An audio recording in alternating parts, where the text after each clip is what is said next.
Hello दोस्तों, सबसे पहले तो आपको ये बता दूं कि मुंबई मेरी जान वेब सीरीज़ 10 एपिसोडों की है। अगर आपने इस वेब सीरीज़ के शुरू के 3 एपिसोड किसी तरह देख लिए तो उसके बाद फिर आपको मज़ा आने वाला है, क्योंकि शुरू के 3 एपिसोड के बाद ही ये वेब सीरीज़ जो है पीठ पकड़ती है। हो सकता है बहुत से लोग बस 1-2 एपिसोड देखें और वेब सीरीज़ बंद कर दें और वो सोचें कि ये वेब सीरीज़ बोर होगी, लेकिन अगर आप तीसरा एपिसोड देख लोगे तो उसके बाद चौथे एपिसोड में जो मज़ा आने वाला है वो आपने सोचा भी नहीं होगा। अगर इस वेब सीरीज़ की कहानी मैं आपको शॉर्ट में बताऊं तो ये कहानी कुछ इस तरह की है कि एक ईमानदार पुलिस वाला है, उसके 3 बच्चे हैं और उसके तीनों बच्चे बचपन में गलत संगत की वजह से बिगड़ जाते हैं और बड़े होकर कैसे माफिया बनते हैं, ये इस वेब सीरीज़ की कहानी है जो कि मैं आपको शॉर्ट में बता रहा हूँ। वेब सीरीज़ की स्टार्टिंग के शुरू के 3 एपिसोड्स में तो बच्चे छोटे होते हैं, चौथे एपिसोड में तीनों बच्चे बड़े होते हैं और जब बच्चे बड़े होते हैं तभी वेब सीरीज़ देखने में मज़ा आने लगता है। इस वेब सीरीज़ में दोस्तों 1970 में जब बॉम्बे में बहुत तेज़ी से माफिया राज फैल रहा था, उस समय की कहानी को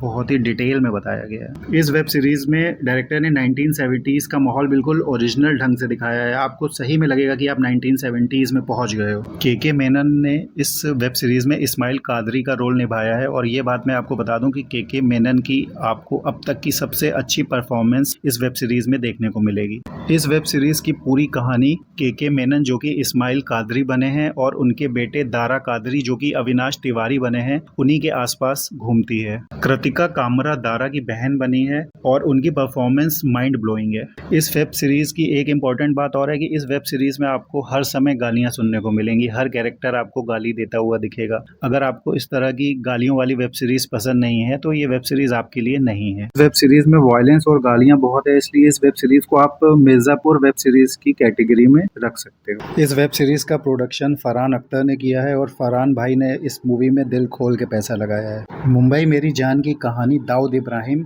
और उससे पहले के बम्बई के डॉन हाजी मस्तान की स्टोरी पर आधारित है। दाऊद इब्राहिम की स्टोरी पे इससे पहले और भी कई सारी फिल्में बन चुकी हैं, लेकिन ये फिल्म जो है बाकी फिल्मों से इसलिए अलग है क्योंकि इसमें स्टोरी को बहुत ही डिटेल में दिखाया गया है। इससे पहले दाऊद इब्राहिम पे जितनी भी मूवीज़ बनी थी उसमें इतनी ज़्यादा डिटेल में स्टोरी नहीं दिखाई गई थी। बहुत ज़्यादा डिटेल दिखाने की वजह से कुछ लोगों को तो ये मूवी बहुत अच्छी लगेगी और कुछ लोगों को ये वेब सीरीज़ इतनी अच्छी नहीं लगेगी। हालांकि इस फिल्म के डायरेक्टर सुजात सौदागर ने इस बात से मना किया है कि उन्होंने दाऊद इब्राहिम की स्टोरी पे मूवी बनाई है। मूवी जब स्टार्ट होती है तो उसमें साफ साफ लिख के आता है कि ये मूवी काल्पनिक है। हसन जैदी की एक बुक आई थी डोंगरी टू दुबई, मूवी के सबटाइटल्स में ये लिखा गया है कि ये कहानी इसी बुक से ली गई है। मूवी का अब आपको एक नेगेटिव पॉइंट भी बता देता हूँ। इस मूवी का नेगेटिव पॉइंट ये है कि मूवी एकदम फ्लैट चलती है, मतलब कि इस मूवी में कोई भी आपको ट्विस्ट एंड टर्न देखने को नहीं मिलेगा, सब कुछ प्रिडिक्टेबल रहेगा। ये वेब सीरीज के मेनन जो कि मूवी में इस्माइल कादरी बने हैं और अविनाश तिवारी जो कि मूवी में दारा कादरी उनके बेटे बने हैं, इन दोनों की एक्टिंग देखने के लिए एक बार ज़रूर देखिएगा। मिलते हैं अगले रिव्यू में।